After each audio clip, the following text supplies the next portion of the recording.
Thanks for taking time out of your evening to join us here for special presentation at T-Rex on activating the digital workforce, COVID-19 and the future of work, sponsored by our good friends at Deloitte. Hey, one more quick housekeeping item. I wanted to turn it over to Peter Chikaloff from Deloitte to talk about some of the polls and the Q&A. Go ahead, Peter. Hey, thanks, Mark. Thanks very much. What we figured we might do is just kick off this call before John gets into the meat and potatoes of the presentation to talk about what it means to host virtual meetings. And we want to try and model what we are recommending, being mindful of the audience, being collaborative and inclusive, maybe as important, being very interactive. So with that in mind, what we'd like to do is launch a couple of polls for the audience. Some of these are fun, some of these are about the content of tonight. We just have a couple of questions. BJ, if you would, go ahead and launch the first poll, and let's kind of gauge the audience where they are on this one.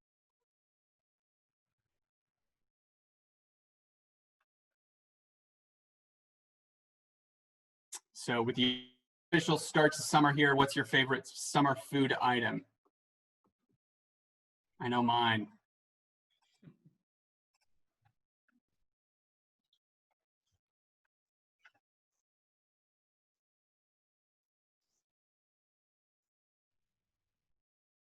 Take a minute to fill that out.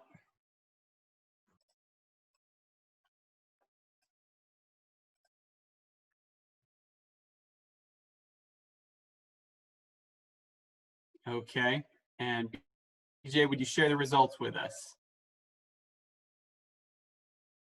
I love it. I know I'm at home when I hear ice cold Budweiser is the food of choice for the summer grill out. I know that I am a small portion of that 35%. All right, fantastic. Coming in second, a hot dog or bratwurst. We are a Germantown at heart. Hamburgers in third, tied maybe with fruit salad, and no love for the potato salad. I had predicted that. Honorable mentions in the chat. We've got coffee or ice cream. Apologies that if we left out some of your favorites. All right, let's try another one. BJ, launch the second one for us, would you please?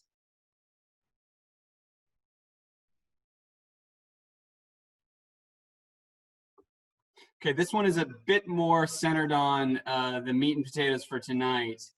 How has COVID-19 affected your productivity or ability to do your job effectively? And we have a range here, significantly more difficult to work, somewhat more difficult to work, minimally affecting my ability to do my job, or maybe some of you find that you're more effective and efficient at working today than in our sort of old normal. Take a minute to fill that out.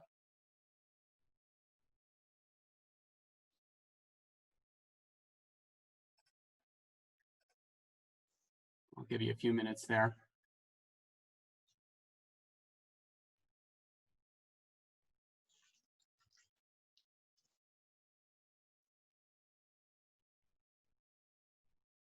All right. Looks like a little bit more difficult, but folks are managing, which is great to see. And very interesting to see. I mean, I imagine we have a tech-oriented, pretty tech-savvy audience here with us today, which I love hearing. Surprising and pleasantly surprising to see that only 11%, the minority of the group, find that it's more difficult or much more difficult to do their job today than it was in the old normal, if we can even remember what that was. And then we've got one more question for you, and I think these two can go hand in hand. We're not taking any hard stats on this. This is just really a pulse check to see who's in the audience. What sector or what industry are you coming from? Are you coming from government or academia? Are you coming from the nonprofit world? Maybe small business, maybe corporate industry. Take a quick moment, and this will just help us. It'll help John just kind of understand who's out there in the audience tonight.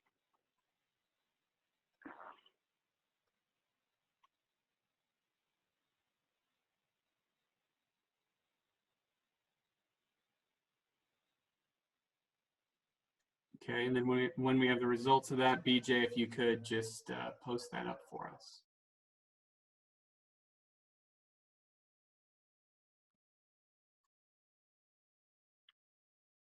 All right, we've got a lot from corporate industry. Second to that, we've got a good number of folks from government. We have some from nonprofit, small business, and academia.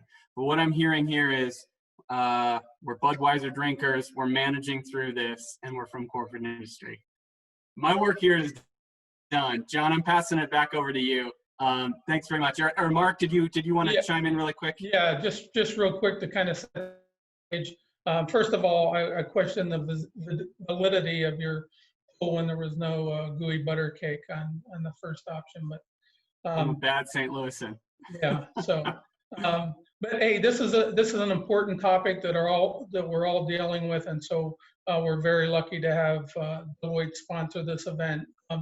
So, like all of you on the other end, T-Rex has been impacted operationally by COVID-19 crisis that required us to adjust our operating tempo, our business processes, from going from the real environment to a virtual environment. The good news is we actually are feeling a lot more comfortable in this space. But one of our strengths as an organization is being able to execute large collaborative gatherings where we share information, connect people, and develop talent. And so the question that begs to be answered is this something that we're looking at in the short term, or is this something that we have to build into our standard operating procedures moving forward? And so I guess the bigger question is if that second, if it's the latter, where we have to build this into our standard operating procedures, can we be equally effective moving forward? So lucky for us, we're very fortunate to have Mr. John Forsythe, the managing director of Deloitte's Government and Public Services organizational transformation line to help us answer some of those questions. He specializes in helping his client leaders affect organizational change across organizational boundaries and chain of command. So with over 29 years of management experience, including 21 with the government and public services consulting. Very fortunate to have John here tonight to present to us and also to answer questions. So John, with that, the floor is yours. Mark, thank you so much. And I just want to say, I think organizations like yours, like T-Rex, are going to play an even more critical role going forward.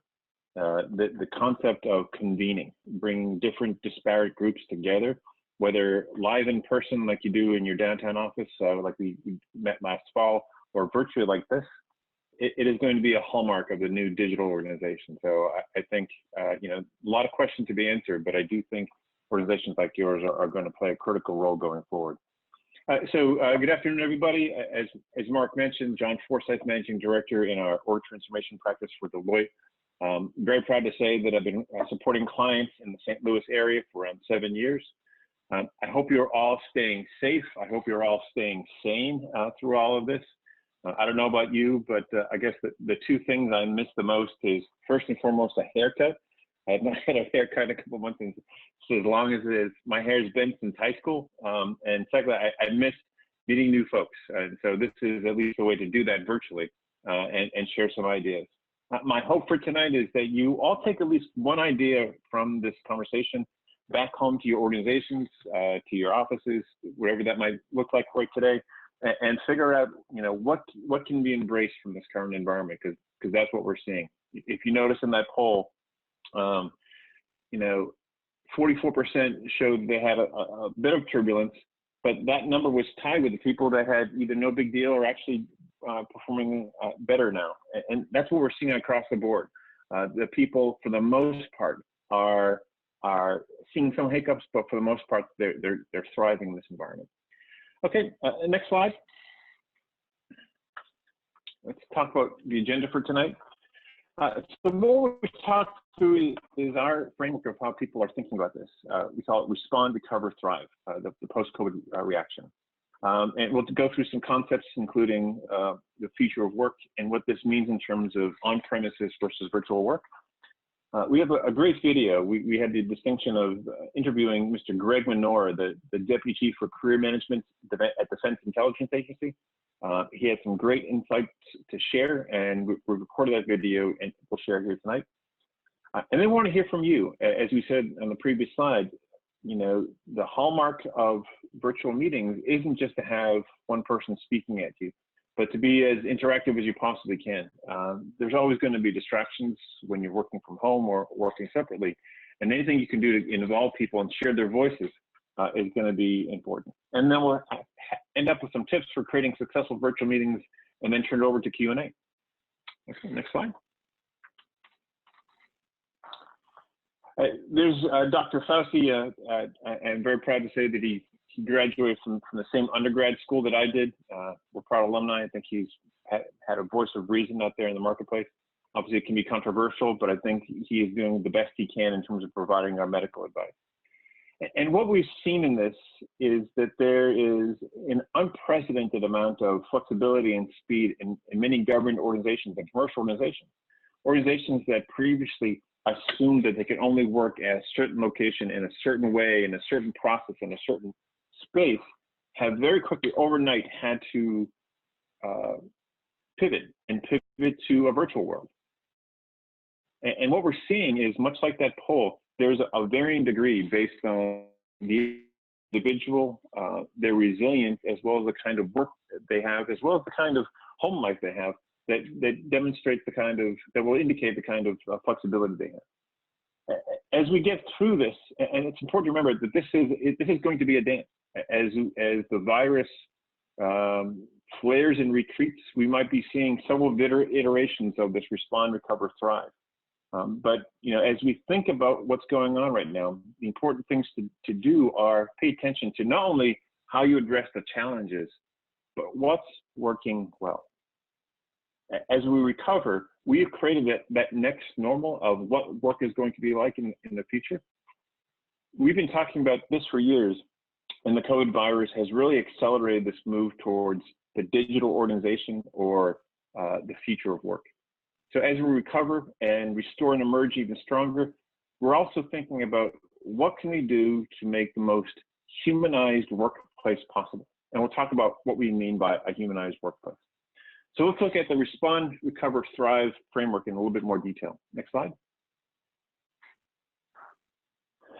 In the respond phase, and that's what most of us are still going through right now, it is just making sure, first and foremost, that people are safe, that they're productive and engaged, and that you're keeping the trains running within your organization. Whether that's a corporate organization, a government organization, or a small business startup, making sure that you can keep your mission moving forward. It's important to, as you look at the respond phase, to make sure that you are tracking your workforce. To make sure, we've talked about contact tracing at many government organizations. How do you make sure that you are tracking those individuals that might be infected with the disease? What does that mean for your contingency planning? Again, with the focus of keeping your population safe. Obviously, a lot of focus has been spent on telework enablement, making sure that people can work virtually, whether they're willing to work virtually or capable of working virtually, but at least they've got the technology infrastructure to do so. High-performing teams, making sure that what was working as you casually drop by another coworker's cube in the office. How do you enable those kind of interactions in a virtual environment? Again, much more proactive, much more purposeful communication. As we transition to the recover phase, and as government and commercial organizations start asking the question, what does reopening look like? This is the recover phase. And what we want people to be considering is, okay, what's working, what's not working? How can we continue those things that are working? We'll say it a few times tonight. This concept of working virtually, while in extreme, we will never go back to the way things were on March 12th, ever. What will be happening is some kind of hybrid, but what we've got to figure out is what's going to work best for your organization, for your unit, for your team, for your individuals, as they make this transition back into reopen work. Looking at management in that kind of environment, getting away from just hours spent to output. This concept of working the 8-hour day, 40-hour week, that's a relatively new concept. I can guarantee you that hunters and fishers prior to the 20th century weren't, paid on their hours spent, but on their outcomes. And I can see a transition back to that concept happening in the future. The digitalization of work and getting people to think of what work is humanized and should be done by humans, and what can be automated to allow the humans to do the stuff that they should be doing. And we spend a lot of time thinking about the workforce experience. What do people really want from work? And we've come up with the top 5 or 6 things that people want. When we think longer term, it is not only about getting your mission done, but creating an environment in which people learn, grow, have meaningful contributions, have great relationships with individuals, and are seeing the fruits of their own labor.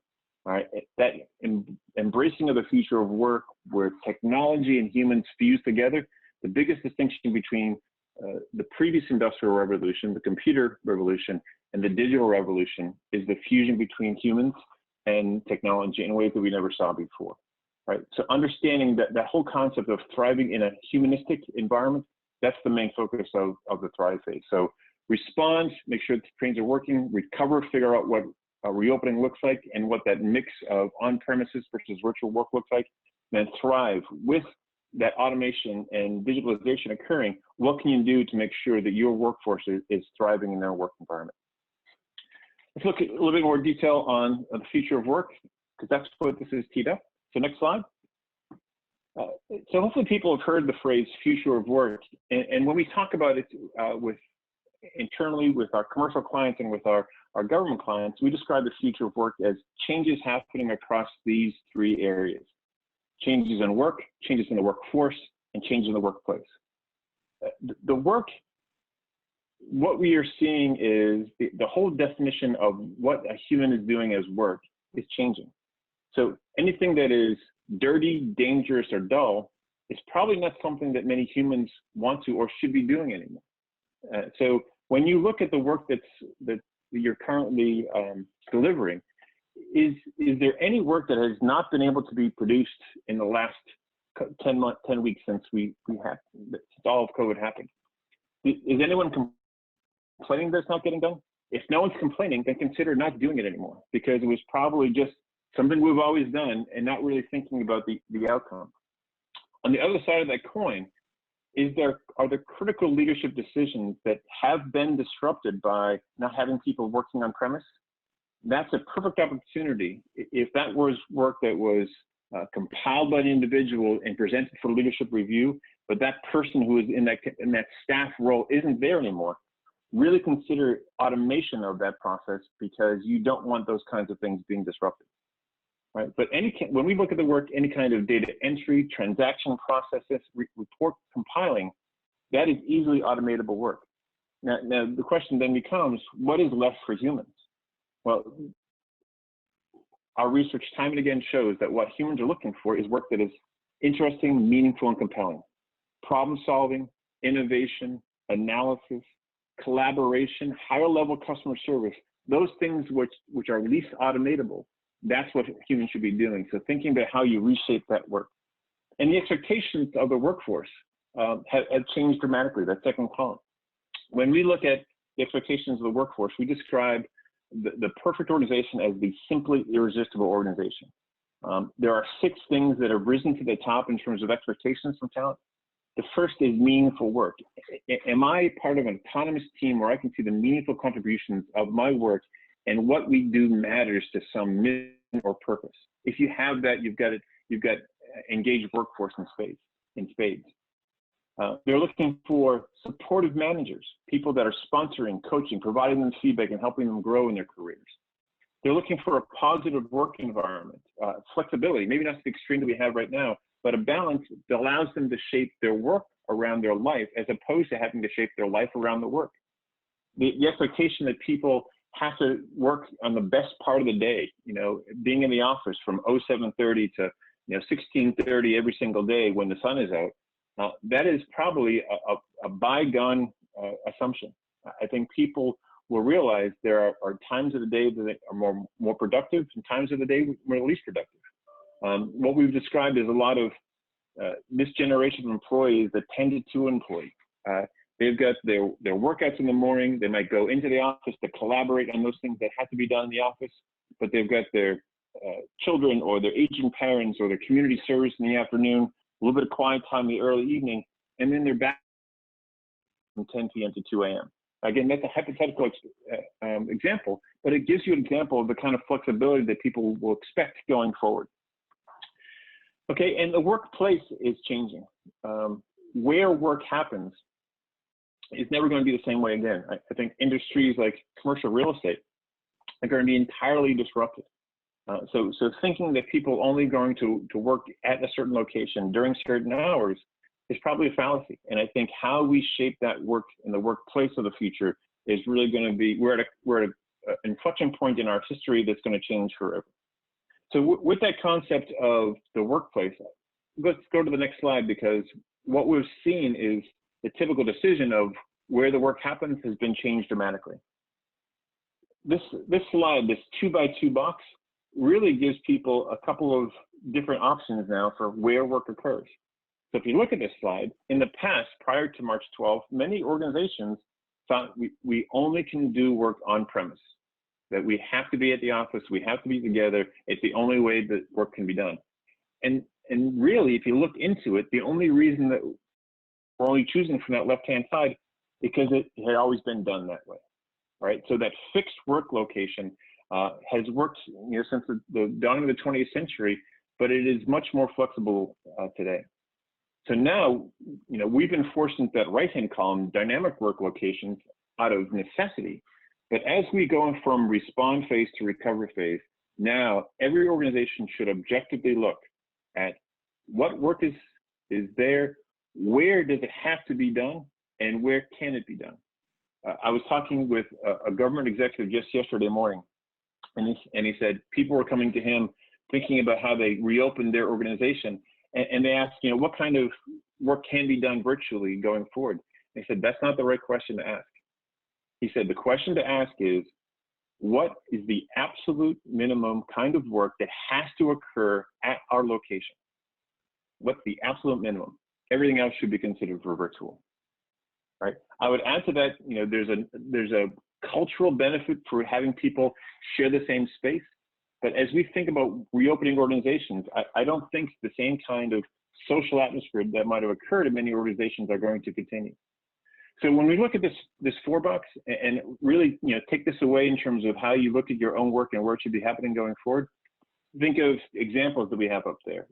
Work that we do together on premises would be scheduled surgery. We haven't automated that yet because surgery is still happening at one location done by a team. I can imagine individuals working on premise on a SCIF for intelligence organization, that does have to be occurring. But I think the question has been asked, is that work having to be done? Is it really classified having to be done in a secure facility, or is it non-classified?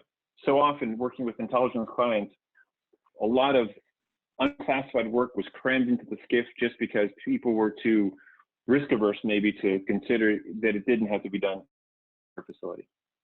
How we work together, the world has opened up to us over here. We've questioned the assumptions, we've busted those myths, and now we can work independently, either together on platforms like Zoom or Microsoft Teams, or independently when the work suits ours. One important thing we want people to be taking away from this is every individual has their own biorhythms. I personally find myself to be most productive from around 7:30 in the morning until around 11:30. Then I need to step away for a bit. And I've blocked out a part of my calendar so I can spend time with my wife and the kids, or just walk around the neighborhood. And then I find myself, with a little bit more pep in my step and refreshed and back to Zoom meetings for much of the afternoon or early evening. That's going to differ by individual, it's going to differ by team, it's going to differ by unit. Different functions might have different requirements for being on premises or not. All of these questions should be asked, though, as opposed to just assume we have to be working together. All right, so those are some frameworks for people to consider. You've got some examples there, but I think it's best to hear from someone who has gone through this themselves. So Pete and BJ, I think we've got teed up next a video. Next slide. Yes, Mr. Greg Minora, he's the Deputy Chief of Career Management at the Defense Intelligence Agency. He gave us the honor of being interviewed last week and was willing to share this information. I think even an organization like his own has transitioned to the future of work much more seamlessly than they expected to. Turn to the video. Thanks.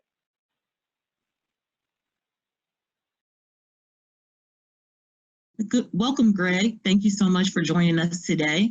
Can you start by introducing yourself to today's audience? Well, good. Yes, thanks. Good morning, Melissa. Thank you guys so much for inviting me. My name is Greg Menorah. I'm the Chief of Talent Management at the Defense Intelligence Agency. Greg, can you talk to us a little bit about how your agency has responded to the challenge presented by the COVID-19 environment? Well, yes, Melissa, the COVID-19 environment, different than anything we've ever faced. Every agency has a contingency plan. We call it a COOP, or contingency operation plan. That plan, though, typically provides for us relocating to some other area, some other facility where we still have the same connectivity, the same operating capabilities that we had in our previous location. COVID, much different because there really was nowhere to go. The virus is everywhere. It wasn't our facility that was the problem. We weren't being attacked by a physical enemy. So as we had to respond to this, it meant moving a lot of our people out of the facility and not having the actual manpower to do the job. So we came up with a process at the agency where essentially a cyclical process that said we would assess where we are, then we'd slowly expand our capabilities and at some point move to a new normal. So the assessment, though, continues because as we've all seen with COVID, there are new rules, new environments seemingly every day. Something changes, some new thing we find out about the virus and how it operates. So that continues to affect our people, their children, their parents, and that puts us in a place where we have to continually reassess where we are, who can come into the building, how do we keep people safe and healthy. And then we slowly been able to expand our capacity by being able to move more things outside of the building using other technology. But there are always those gaps. So we're continually reassessing and seeing where else we can expand that capacity. And then finally start to move to a new normal. How do we operate in this environment that now we're finding out may go on much, much longer than we anticipated? And that will create an environment where we're constantly thinking about what can we do differently? How do we operate in an environment that none of us could have anticipated? We prepared to some degree, as we always do for emergencies, but this is totally different. And with that, Greg, can you talk to me about what has surprised you the most about operating in this new environment? Well, I think the first thing is kind of, if I dovetail off what I was just saying, is how pervasive the virus is. So I think that surprised us all initially because we expected, even anticipated a shorter time frame of having to respond. We thought a couple of weeks, maybe a month. And as we're finding out now, this may go on for several months into the next year. The other thing that has surprised me, or at least pleasantly surprised me, is how responsive our workforce has been. When we really moved into this, what we call mission essential manning, it happened very quickly. So it required all of us to respond quickly, to figure out how to get our people home safely, how to then get the right people back into the building safely, how to adjust and adapt to that environment. Things like taking temperatures as people come into the building, having our Surgeon General take a lead role in figuring out what are the healthy ways we can move people back into the building.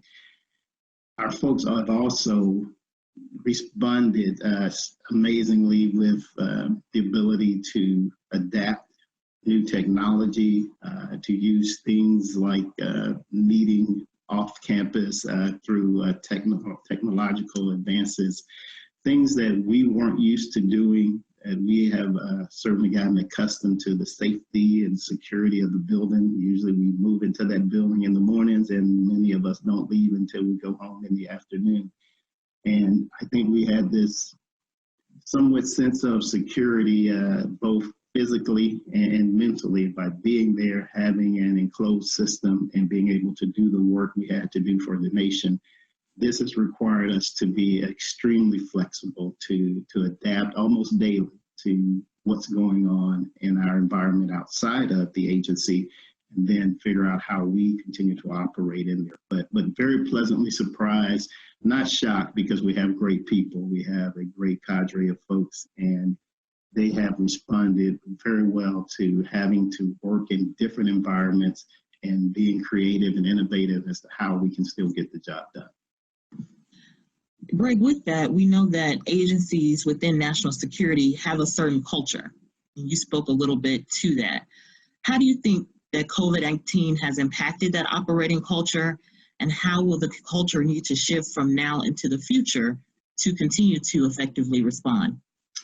Yes, definitely. Every agency has a culture, and I think in the intelligence community, no pun intended, we're secretive. That is who we are. We're used to being in that enclosed environment, that secret network, if you will, so that we can operate and know that we can safely do the things we have to do to defend our nation. The challenge here to that culture is, can we work outside of a SCIF, a secret building, an enclosed environment? What things can we get done? Is it safe to do them outside of the building? So that culture is really being challenged right now, because of the people who we have who are high risk, the dangers involved with having large number of people assimilate in a building. We're having to figure out how to do things without everyone being in the building. And I think another part of that culture is that folks were used to just seeing people, being able to collaborate together in the same environment. That's why we designed buildings the way we did, designed workspaces so folks could collaborate on things that they're working on. We're having to adapt that culture. Telework is something we've always had on the books, but honestly, it was used pretty sparingly, because you still, for the most part, had to operate in another building that had a SCIF. This has required us to say, can we allow folks to work from home? Can they get part of their duties done there? Can we be flexible in how we think about the work day? Does it all have to be 8 hours and have to be in the visibility of the supervisor? And I think we're finding out certainly that's not the case. And I think deep down inside, we've always known that, but we've been used to a certain way. And it was easy to continue to do things the way we've always done. I think as we move forward into the future, it will be difficult to go back to only that. We will have to adjust so that the next time something like this happens, we're able to move even quicker to a response that allows our people to both be safe, take care of their families, but also be able to accomplish the mission without having to all be in a building. And Greg, as we close, are there any final reflections you want to share about your experience, your workforce's experience in tackling this challenge? Yes, I think as we close, Melissa, the thing that has struck me the most as we move through this extremely challenging environment with COVID is that we've had to adapt not only from a mission standpoint, but also from a caring for people standpoint. And I think that is going to be the lasting thing that comes out of this environment when we see ourselves on the other side, is that we can still figure out how to do the mission. Part of what we talked about earlier with culture is, how do we get supervisors, managers to adapt, to understand how to allow people the opportunity to do the job, but still balance that. I read a book a long time ago that said, "Is there any work-life balance?" And the quip at the beginning was, there really isn't, because people tend to lean toward the work. And that's what we do. We go to work, our kids go to school or to daycare, and we do our 8, 10, 15 hours. We go home, we kiss them goodnight, and we get up and do it again the next day. This is going to help us, I hope, do a much better job of balancing in the future and get moving past some of those concerns where folks are saying, well, I'm in the office working, I'm doing double, and this person, because they have a high risk or because they have a high risk dependent at home, they're not in the office. Helping us understand that they are still valued, they can still figure out ways to keep them involved and engaged at home. I think that is going to be the lasting thing, and I hope that's one of the lasting lessons learned that we take from this environment, because I think we'll always figure out how to get the job done. Someone will come up with the right technology, we'll figure out how to get folks back in the building safely through testing and those type things. But in that period where we're having to care for our people, to carry a heavier load for some of us because our brother or sister can't be in the building, I think that's the adaptation we're going to have to remember from this, and hopefully we'll use that to be even better on the other side. Thanks so much for your time today, Greg. I think those are some great reflections for us to all think about as we move from responding to this to really thriving in this new environment. Thank you very much, Melissa. I appreciate the opportunity. You guys stay safe. Great. Well, I've heard that, I've watched the video a couple of times now, and I think Mr. Menor has some incredible insights on, what he's seen as DIA has transitioned. And, you can see a couple of things up there, that whole concept of we've always done it a certain way, right? There was no barrier besides the cultural barrier that existed. So even though telework was an option for quite a long time, people used it sparingly because of some other things that were going on there. But I think very importantly too, he talked about this iterative process.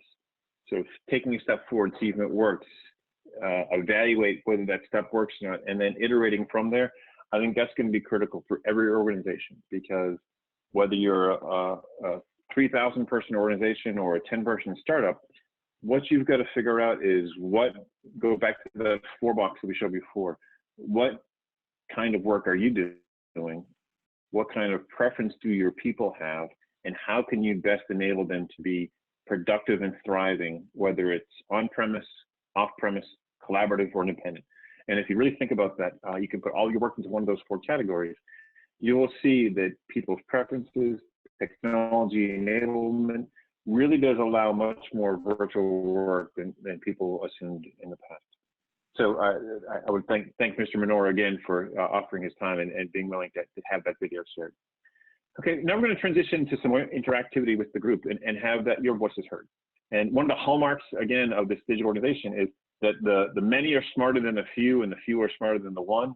With that, it's not just going to be myself talking, but we want to hear from you. So I guess Pete or BJ, you're going to walk through how to do annotation, and we can hear from people on what they're seeing in their organization. Yeah, for sure, John. So BJ, chime in here as well. Keep me honest on the tech, because I know you're a Zoom guru. But for those who have this functionality available, if you elected to become a panelist in the conversation, you're going to be able to annotate on the slides. You'll see a ribbon at the top of the slide. There's either an ellipses there, or maybe there's a pencil that says annotate. Click either of those buttons. If it's the ellipses, it's a drop down that says annotate. We'll go to the next slide, and we have a question for you. If you're not a panelist and you'd still like to provide an answer to one of the questions that we're going to pose, you can either do so in the chat or in the Q&A function. My colleague Kevin and I are going to keep an eye on that, and we'll be able to transpose your response, anonymous if you select anonymous. We'll be able to transpose that response onto the slides. So we want to capture kind of the pulse of the audience as well here. So let's go to the first question. And annotations are open. So what challenges from COVID-19 have most impacted your organization?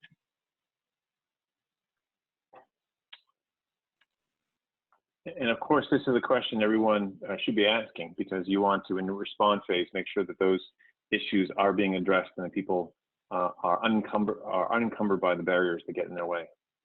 Yeah, working and supervising in a virtual environment. And I'm glad for the person that provided that, because I think some people are working well, but some supervisors are struggling. What we're seeing from some of our clients is more focused attention on supervisory training and supervisory training in a virtual environment.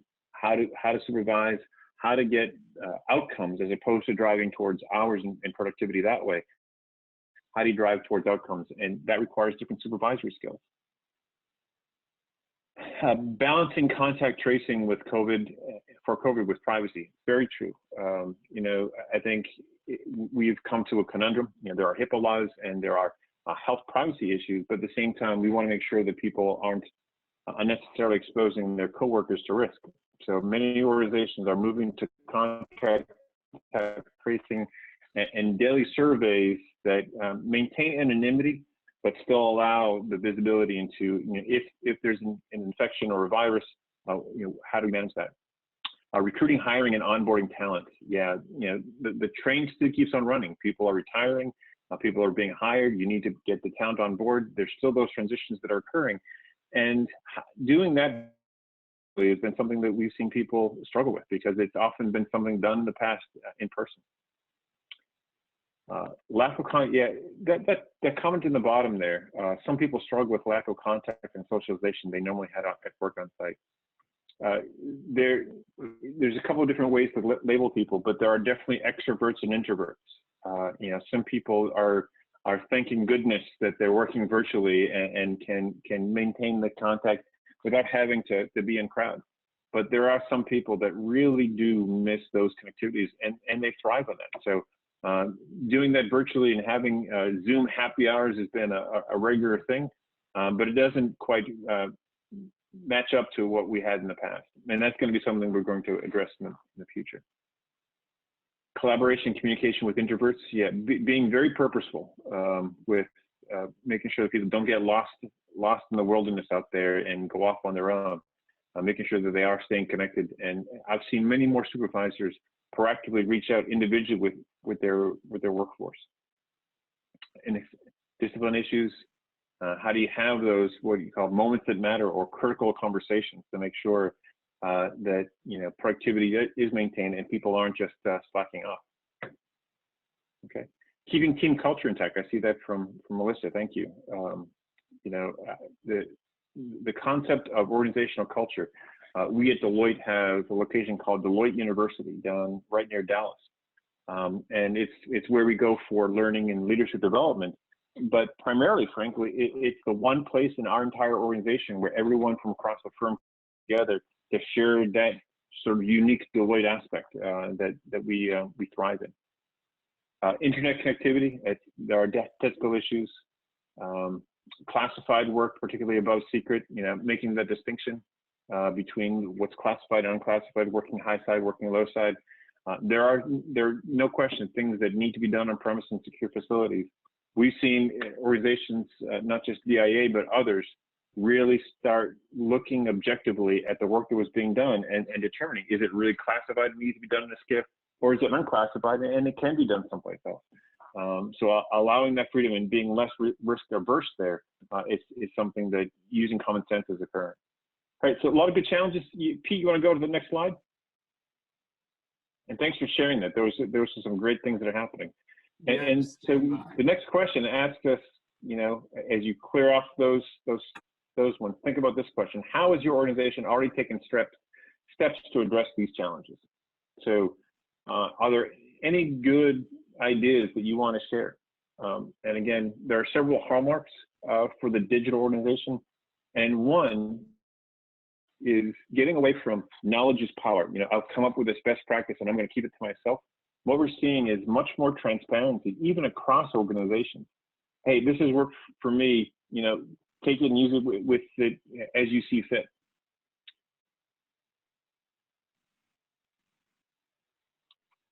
Yeah, communications from leadership. Again, I have a chance to talk with many executives and think about pre-COVID and post-COVID. You might have an executive, a flag officer, senior executive person, top executive at a corporate organization, and they're limited by physical space. They would love to be able to have personal conversations with teams of individuals working at multiple different layers within the organization, but that takes them walking out of their office, maybe walking across the campus and getting to a meeting maybe 10 minutes late, and they've wasted that time that it's really precious to them.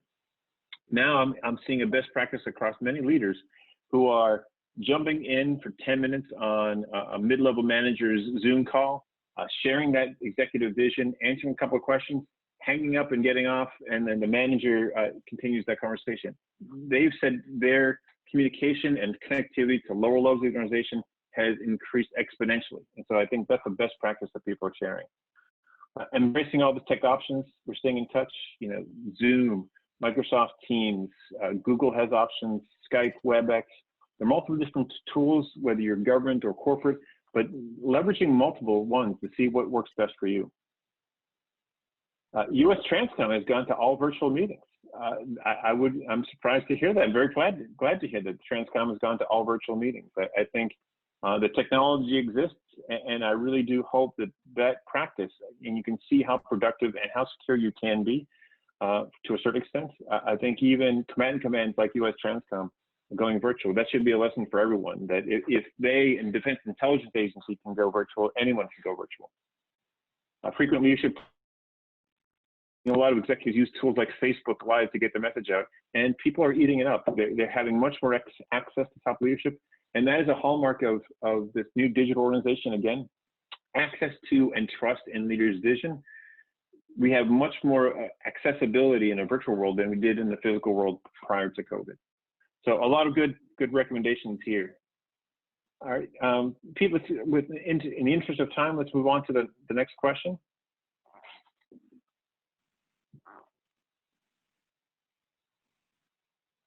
And this question, I love asking this question because sometimes it catches people by surprise.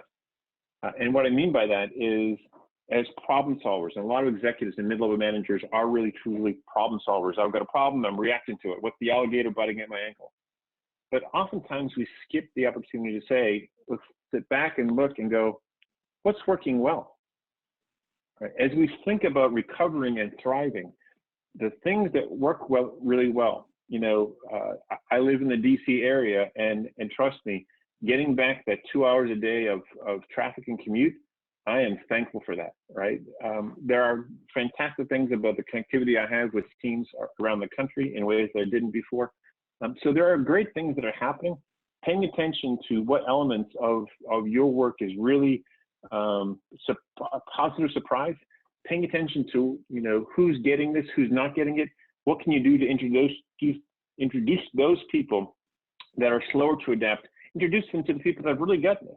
Right? That kind of cross-pollination of ideas and best practices internal to your organization is something that I'm seeing much more of than I did before. Quickly adapting to Microsoft Teams and Zoom, flexible work schedules. Expectation for straight 8 hours is not the same, exactly. That 10 to 2 employee, the hypothetical example. People work on their own biorhythms, and teams, units, individuals have their own kind of flow. And I think paying attention to that and being flexible to allow for that is going to get much more productivity and much more engagement. People are going to be much more loyal to organizations that provide that. Management has been open-minded, flexible, and open to ideas. You know, God bless management, but oftentimes they're not the most flexibly minded, but because they've had to adapt. And that sense of urgency for changing, that is the biggest driver of change that we'll see in the future. So hopefully people are paying attention to what is working well and keeping and maintaining those things that have worked well or surprisingly in this environment. Command has been flatter than it's ever been, and that's a key. Yeah, we've seen many organizations say connectivity with academia or industry, that you couldn't do that in on-premise in certain intelligence organizations. You can now do that. That's the best practice that they don't want to reverse back out of. Increased focus on well-being, there's no question. And one of the things that struck me on Mr. Menor's presentation is that work and life balance. You know, we had, one of the benefits of going to an office is you know, you're on when you're there, and for the most part, you're off when you're at home. That on-off switch is a little bit more fuzzy now. You know, when I'm in my office, I'm talking to you out of my office right now. When I'm in my office, I'm working. When I'm not, I'm with my family. But that line is a little fuzzy one right this door next to on my left-hand side here. So understanding when you're on and when you're off, and purposely turning off that switch for work and being there with the rest of your life, that's a habit that people are going to have to adapt to. Great inputs, and hopefully you have some of these ideas and take something from each other, as well as from the presentation material. Okay, Pete, I know we're running short on time, so I think we can just sort of move forward to the next couple of slides and wrap up, so we can let people get back to their rest of their work. And we're happy to send these slides out, and there's some tips for working a virtual meeting. Hopefully, you know, as you are on this journey for Respond, Recover, and Thrive, thinking first and foremost of your people and how do you maintain their safety, both now and you know, at least until we have a virus, this is going to be an issue. Communicate with more transparency, being more proactive, being more straightforward, and working at multiple different levels. The physical space is no longer a hindrance, so we're seeing much more open communication. Catalyzing new ways of working. Again, that's what I was saying before, paying attention to what does work and keeping them, and not thinking that this, what we're going through right now, is temporary. It's not. Well, it might not be to the extent that we're going through right now, but this hybrid of working virtually, working on premises, being collaborative, those are all things that we're going to see forever going forward, right? And understand the needs of the workforce. You know, meaningful work, supportive managers, flexible work hours, diverse career opportunities, and access to leadership. Those are the 5 things that our research again and again has shown that people want more, even more than salary and benefits. Those 5 things really do matter. And this environment that we're going through right now is an opportunity to send that signal to your organization of what really is important to them. It's their growth. All right, so some tips to walk away with. I want to thank you for your time. I'm happy to stay on longer if anyone has any individual questions for myself. I want to thank Garth, Kevin, especially Pete, for all the support you've provided to me. I want to thank T-Rex, Mark, and BJ. Thank you for this opportunity. It's always a pleasure to work with you folks. If there's anything I can do to answer questions now, I'm happy to do so. Pete, any last words? Mark? No, I was just going to say, we can hold the mics open for a couple minutes if anybody wants to chime in. But while we're waiting for that, I mean, first of all, thank you so much again for spending your evening with us. I know you're in high demand these days, but you have given us a lot of tips and a lot of things to think about. So we really appreciate it. Absolutely, my pleasure, Mark. It's always a pleasure working with you folks. I think T-Rex is a great place and it's a great concept, and I think we'll see more and more opportunities to do that both in person and virtually. And hopefully I do get a chance to get back there and share Budweiser with you folks at T-Rex down in Washington Street. Yeah, we'll have to beat Garth and Pete to the bar. I'll try to save you. We're game. Okay. We'll go ahead and wrap things up. Again, to echo John's sentiments, Pete, Garth, and Kevin, thanks. Okay, I guess nothing else heard. So we'll go ahead and end this. Thanks again. Everybody have a safe evening out here. All right. Thank you so much. Thanks, everyone. Bye-bye.